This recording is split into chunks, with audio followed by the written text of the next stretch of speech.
Okay, here is the my van, and it's the 19th of April 2020. The pandemic, coronavirus, COVID-19 has everyone locked down in the world seemingly. So what I've been doing to keep myself busy is I pulled out the battery was shot in the van. The recreational stroke leisure battery had been shot. Been giving me problems, and I have two refrigerators. I have one refrigerator behind that jacket there and another refrigerator in the rear of the van. Both compressor based refrigerators. They draw roughly between 3.5 and 4 amps when they are in cycle, and then it drops off and off. And so as to how many amps an hour, that's debatable. That would depend on the temperatures, the ambient temperatures, and also the temperature that the refrigerator was set to, and also what was in the refrigerator. Was it already cold? You could go on. So any which ways, I found that I use about 35% of my battery. This is a 100 amp hour lithium phosphate 4 battery. Prior to this, I had a lead acid battery, gel lead acid battery.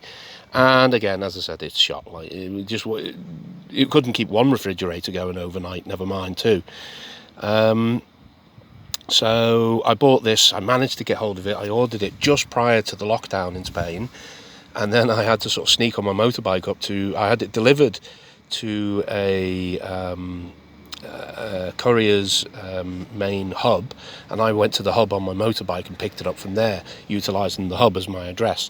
Obviously I couldn't get it actually delivered to the van, although maybe there were ways, but I don't know any of them. You need an address theoretically, and I just asked them to drop it off at the hub because I could figure out where it was, and it was only about 2 miles away on my bike. So anyway, I threw these in the back of the motorbike, in the box on the back, and there it is, lithium phosphate 4. There are 4 cells to it, and there's also on the front you'll see a BMS, that's a battery management system. These little circuit boards and little flickering lights. You can watch other YouTube videos in respects to what all that's about. And also down the side here, clamped onto the side, is a relay switch. It's a dual relay switch. I might explain that at some other point. And here, further down here, is a DC to DC buck converter, or B2B sometimes, battery to battery charger, which effectively takes the power from the engine, or the generator stroke alternator in the engine, and sends it to the battery here. But however, it's not good for your alternator just to run directly to a lithium phosphate battery. It might work okay with lead acid batteries, but running directly from your alternator stroke generator to a lithium phosphate battery is not a good idea. It'll invariably burn out your alternator. Again, you can watch other videos on as to why that might happen.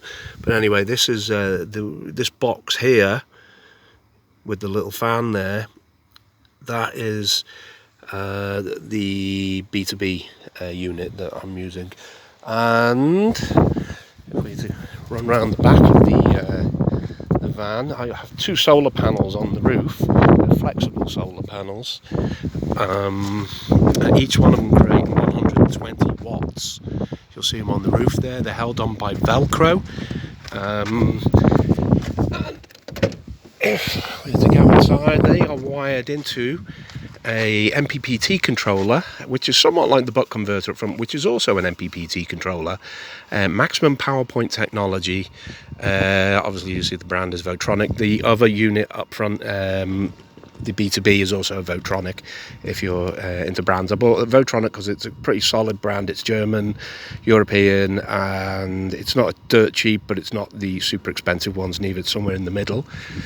And this is basically where the power from the solar panels runs into this solar regulator, the MPPT controller, and from here it is then channeled down via this wire and another black wire which runs to the body of the vehicle, and runs to the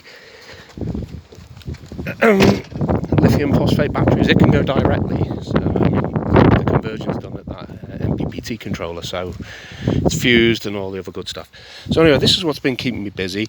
You can see this is a bit loose at the moment. I kind of broke it out last night by accident, so I'm going to make it a lot more more solid today. I'm going to have to pull this battery again today after a lot of pain in the ass getting it fitted. It's a real tight fit in there, but it just fits in and nothing's going to short.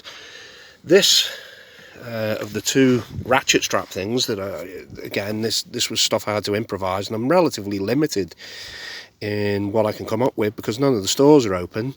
So generally I have to buy stuff via Amazon and have it dropped off at a drop box, and I go and pick it up from an Amazon drop box. So I'm paying through the nose for a lot of these things. Anyway, this ratchet strap, the seat goes across here. It's a swivel type front seat, passenger seat, and it sits on here. Problem is it touches this a little bit. But I don't want this to be squashed in any way and pierce the battery cells. So today I'm probably going to swap this out for something else. I'm going to keep this one in here. I want one battery. It makes a great connection. They're solid. I've also got Velcro stuck on either side, one side on the battery and the other side on the plate underneath the battery.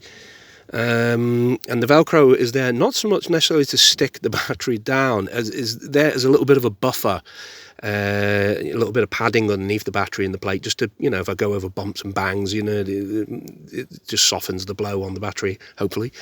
But anyway, I've got to take it out again today, and there was one thing I forgot to do when I was working on it. It wasn't that I forgot to do it. Basically, I thought I'd lost. It's called a thermostat. And it's a temperature monitor, and the temperature monitor goes to the MPPT B2B controller here, the Votronic unit, which is a 20 amp unit.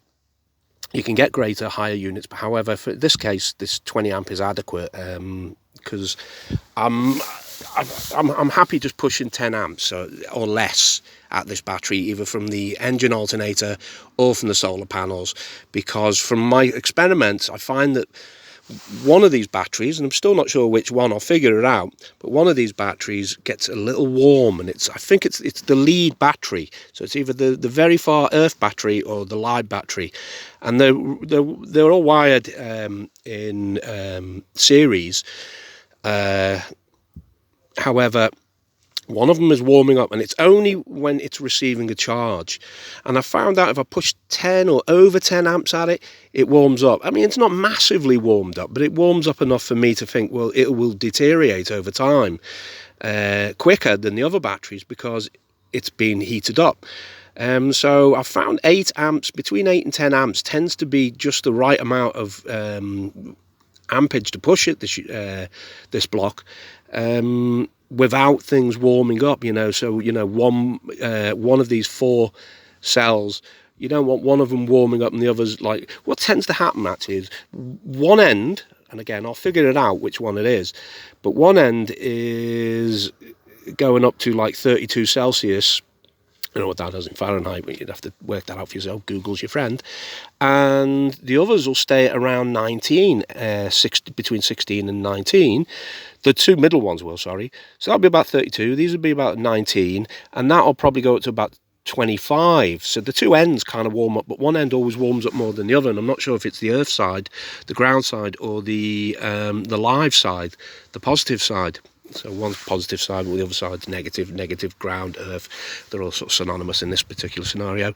But any which ways, that's today's project. Whip this puppy out again. Well, no whipping it out. It's quite a bit of a pain in the ass, actually. Oh, there's a fuse. There's a breaker fuse down here. Right, so you can reach in from the front, because the front has an opening. You could reach in and flip that breaker if needs be. Or if it's a 100 amp breaker though, but what happened was the battery actually came as a kit and came with a 100 amp fuse, and somehow I popped that, but it was kind of a crappy flimsy fuse anyway, so I wanted something a bit more sturdy. And I bought this again on Amazon. I can't remember how much I paid, like, you know, probably more than I should have, but it is what it is at the moment. I just need to get this lot in, fitted, working, which it is. It's passed all the tests. It works fine. I'm happy with it. It's got a Bluetooth app that I can monitor how much power comes in, and I can monitor how much power goes out, and I can monitor how much power is still stored in the battery. And I seem to have gotten the balance down fairly well, considering I've got, you know, the 210, 120 amp panels on the roof, let's call it 220, 240 amps, watts, let's get it right, watts. And that's been converted via the MPPT controller in the back and both panels are 22 volts, 110, 120 watts. So when they run into the MPPT controller, solar controller, then that downs the voltage from 22 volts down to 12 volts. And I'm not sure if it actually... and both panels also are rated at 6 amps each. There's other measurements, and I've forgotten what they were, but which are important, but in this particular calculation. But any which ways, I know they're both 6 amps each. So generally, they should, between them, at maximum sunlight, create